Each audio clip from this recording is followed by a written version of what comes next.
बिस्मिल्लाहिर्रहमानिर्रहीम।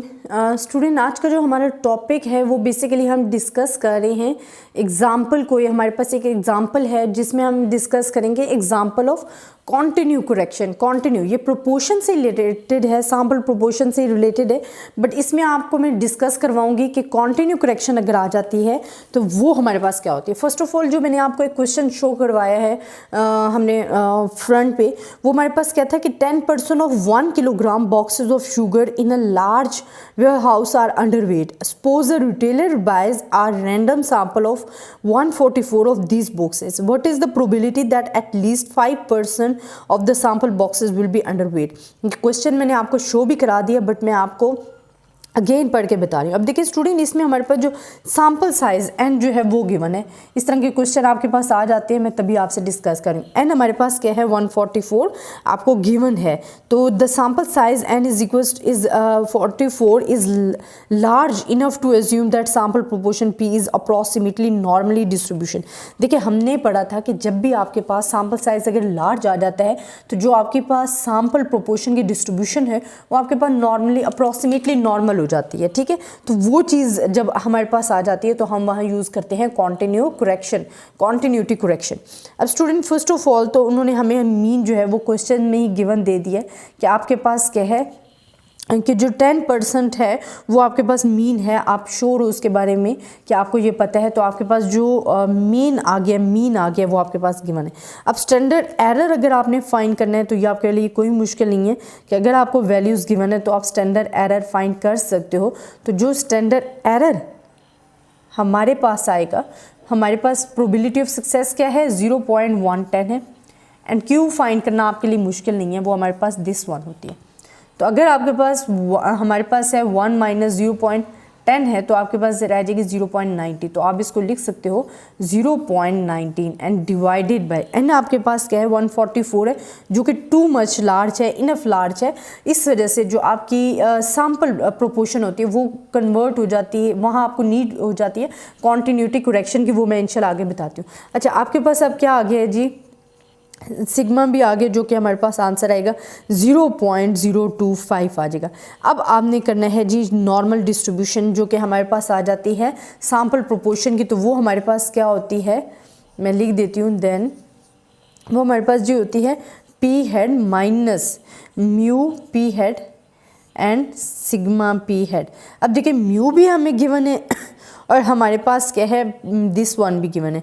बाकी इसके लिए हमें उन्होंने बताना है कि हमने क्या चीज़ फाइंड करनी है, वो हमें बताएंगे। वो कहते हैं at least 5% of the sample boxes, हमें एटलीस्ट 5% बॉक्सेस सैम्पल बॉक्सेस जो हैं अंडर द वुड वो आपके पास होने चाहिए। आपको क्या बताया गया था कॉन्टिन्यूड करेक्शन का कि एक तो आपके पास अगर सैम्पल साइज जो है टू मच लार्ज आ जाता है, या आपके पास एटलीस्ट जब मोर देन 0.5% हो, तो आपने फिर यूज़ करनी है कॉन्टिन्यूड करेक्शन को। अच्छा, अब हमने क्या करना है स्टूडेंट कि हमारे पास ईच एंड एवरीथिंग गिवन है। देखिए हमारे पास सिर्फ पी हेड की वैल्यू हमें गिवन है, लेकिन मैं बाद में लगाती हूँ। पहले आपके पास ये क्या है 0.10 है, एंड आपके पास ये क्या है 0.025 है।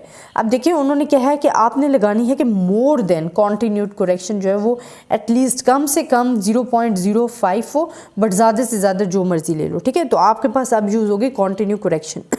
अच्छा, कॉन्टिन्यू करेक्शन कैसे यूज़ होती है, मैंने आपको बताया था कि जब भी आप कॉन्टिन्यू करेक्शन यूज़ करोगे तो आपके पास जो पी की वैल्यू है, आपके पास पी की वैल्यू क्या आ रही है, मैं आपको लिख देती हूँ। आपके पास पी की वैल्यू जी आ रही है, पी हेड की जो वैल्यू आ रही है वो आपके पास आ रही है 0.05।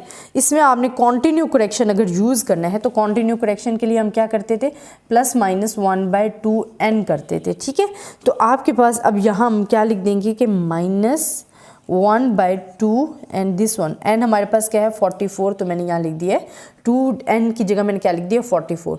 तो ये मेरे पास क्वांटिटी, अगर मैं इसको सॉल्व करती हूँ तो मेरे पास जो आंसर आता है, और फुल मतलब अगर मैं इसको लिख दूँ जिस तरह मेरे पास ये हमारे पास क्या आ गया पी हेड, या इसकी जगह लिख दिया माइनस, मेरे पास क्या है माइनस आ गया जी 0.10 n डिवाइडेड बाय 0.025 आ गया। ठीक है, देखिए ये p सिर्फ और सिर्फ p हेड कॉन्टिन्यू करेक्शन में अगेन बताती हूँ स्टूडेंट, आपकी क्या लगेगी, p हेड में आपको कहा गया है क्वेश्चन में कि आपने 0.05% एटलीस्ट होना चाहिए, कम से कम इतना होना चाहिए, ज़्यादा से ज़्यादा आपके पास कुछ भी हो।